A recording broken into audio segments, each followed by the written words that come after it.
अभी हम बात कर लेते हैं what is bronchitis, what are the symptoms, diagnosis and treatment.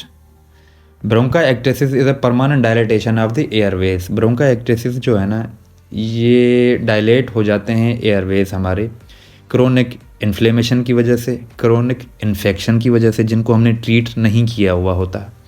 अब ये ब्रोंकाइटिस कौन से ऑर्गेनिजम्स होते हैं जो कि ये कॉज करते हैं? सबसे पहले नंबर पे आ जाता है हीमोफिलस इन्फ्लुएंजा, मोस्ट कॉमन है, जिसको शॉर्ट फॉर्म में आप एच इन्फ्लुएंजा के नाम से जानते हैं। सेकंड नंबर पे सूडोमोनास एरोजिनोजा आ जाता है। थर्ड नंबर पे क्लेब्शियला स्पीशीज़ आ जाती हैं। फोर्थ नंबर पे स्ट्रेप्टोकोकस नमूनिया आ जाता है। ठीक है, ये चार आपने याद कर लेने हैं, लेकिन मोस्ट कॉमन जो है वो एच इन्फ्लुएंजा है। पेपर में भी इसी के बारे में पूछा जाता है। अब जी ब्रोंकाइटिस डायलेटेशन ऑफ एयरवेज तो हो गई इन्फ्लेमेशन की वजह से, इन्फेक्शन की वजह से। अब पेशेंट हमारे पास आएगा, कैसे प्रेजेंट करेगा? हमारे पास पेशेंट आएगा ना, वो क्रोनिक पर्सिस्टेंट कफ के साथ आएगा। उसकी लंबी हिस्ट्री होगी, ये नहीं कि 1 हफ्ते की, 2 हफ्ते की, इससे ज़्यादा की होगी।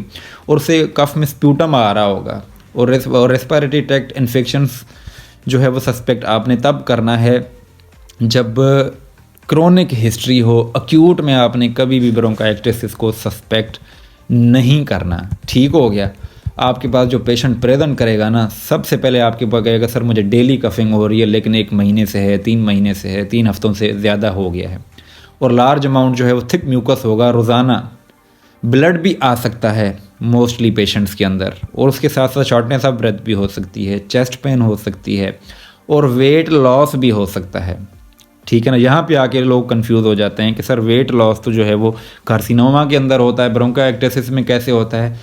ब्रोंकाइटिस आगे जाके कार्सिनोमा कर सकती है, लेकिन लंबी हिस्ट्री होती है, इस वजह से इसमें भी वेट लॉस होता है। साथ फटीक होगी, क्रैकल्स होंगे, वीजिंग होगी। ठीक हो गया? जब इसका हम चेस्ट एक्सरे करवाएंगे, अब आ जाते हैं उसके इनिशियल वो इन्वेस्टिगेशंस करवानी है आपने। चेस्ट एक्सरे के ऊपर ट्रैम लाइंस मिलेंगी आपको। HRCT आपने करवाना है। ठीक हो गया? HRCT जब करवाएंगे तो उसके अंदर ब्रोंकियल जो है वो डायलेटेशन हो जाएगी और वाल थिक हो जाएगा, ग्राउंड ग्लास ओपेसिटीज़ आपको नज़र आना शुरू हो जाएंगी।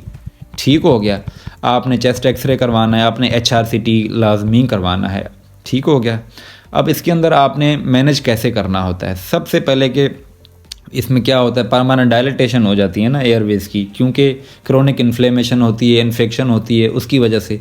तो आपने कॉज को जो है वो ट्रीट करना होता है। मैनेजमेंट सबसे पहले फिजिकल ट्रेनिंग होती है इसके अंदर। उसके अंदर आपने मेडिसिन फ़िलहाल नहीं देनी। गुड एविडेंस है फिजिकल ट्रेनिंग, पेशेंट जो है वो जिसमें नॉन सिस्टिक फाइब्रोसिस हुई हो, फाइब्रोसिस ना हुई हो, उनके अंदर फिजिकल ट्रेनिंग है और पोस्टुलर ड्रेनेज है, जो फ्लूइड है वो उनको निकालना होता है। तीसरे नंबर पे आपने एंटीबायोटिक्स देनी है जब जो है वो सीवियर कंडीशन हो जाए। लॉन्ग टर्म के लिए जो है ना सीवियर केस में ब्रोंकोडायलेटर्स दे देने हैं, जैसे साल्ब्यूटामोल हो गया, साल्मिट्रियोल हो गया। इम्यूनाइजेशंस भी दे सकते हैं, सर्जरी कर सकते हैं, लेकिन उन केसेस में जिसमें लोकलाइज्ड डिजीज़ हुई हो। आई होप आप लोगों को समझ में आ गया होगा। Thank you.